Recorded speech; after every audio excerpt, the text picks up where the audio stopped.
بسم اللہ الرحمن الرحیم۔ رسول اللہ صلی اللہ علیہ وسلم نے فرمایا، جب تمہیں ایسا شخص شادی کا پیغام دے جس کی دینداری اور اخلاق سے تمہیں اطمینان ہو تو اس سے شادی کر دو۔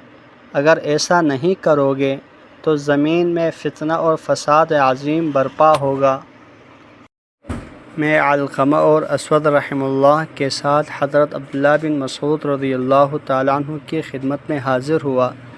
انہوں نے ہم سے کہا کہ ہم نبی کریم صلی اللہ علیہ وسلم کے زمانے میں نوجوان تھے اور ہمیں کوئی چیز میسر نہیں تھی کہ حضور اکرم صلی اللہ علیہ وسلم نے ہم سے فرمایا، نوجوانوں کی جماعت، تم میں جسے بھی نکاح کرنے کے لیے مالی طاقت ہو اسے نکاح کر لینا چاہیے، کیونکہ یہ نظر کو نیچے رکھنے والا اور شرمگاہ کی حفاظت کرنے والا عمل ہے۔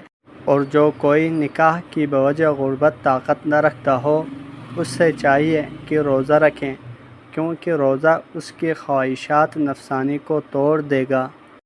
اللہ جل شانہ سے دعا ہے جتنے احادیث ہم نے پڑھی سنی ان پر اچھی طرح عمل کرتے ہوئے اوروں تک پہنچانے کی توفیق عطا فرمائیں۔